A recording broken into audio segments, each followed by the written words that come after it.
What are the top 5 parenting tips you might run through quickly?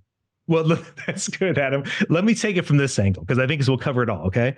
Something that we do that's a little different is we really focus on helping the parent understand something called interpersonal neurobiology. And interpersonal neurobiology is basically how my brain is interacting with another human's brain. So like, I love that example that you gave of the birds and the bees. I see a lot of teenagers who've had that talk and it sucked. It sucked. It was super awkward. The kid remembers it as this horrible experience, right? And I would say because of where the parent was when they approached it, right?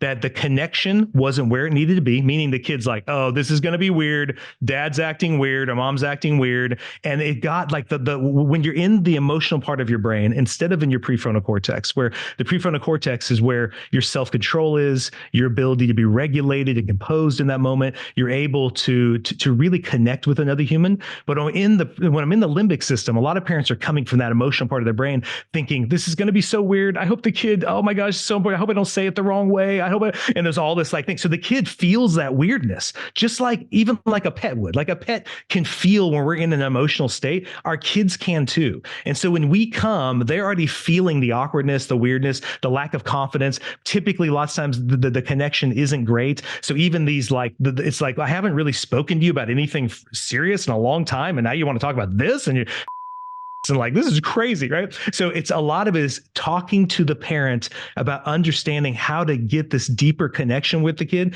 where if I can show you with my hands, I'm doing this on video. I think we're on video. Are we going to be on video? Most people will be listening. Okay. So okay. It's okay. I'll do okay. Yes. So try to do it without. Okay. I'd love it. But I just say to the listener, if they squeeze their hands real tight and then open their hand wide, right? Basically, a lot of the conversations like this, screens, all this stuff, their conversations being done with closed fists, meaning the parent is coming in a part of their brain where they kind of have this agenda. I need to talk this. I need to get the kid to believe this. I need to get the kid to understand this, right? And then they're surprised when the kid has a closed fist back and the kid's like, I think this is stupid. You don't really get what I'm going through, right? And so we're both just talking past each other. Neither one is talking with. So I would say my big tip that covers all of those ones you said is if I understand really the importance of the connection and coming with an open hand, meaning I'm coming not to tell you how to think, not telling you how this needs to be done, but I'm coming to you to understand you. And I want you then in turn to understand me. And we're going to join hands together and co-create a better situation when it comes to screens,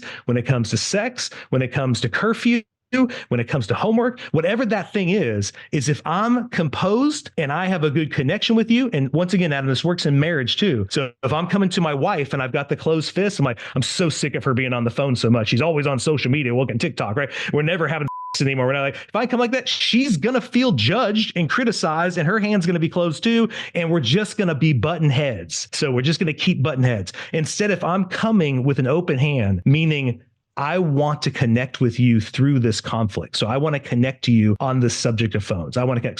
So when you do that, then that's the only way we can then co-create how we're going to interact in this moment together. Now, I'll give you a real quick short story. So an example, if I hear this from dads a lot, Adam. So a dad is working hard.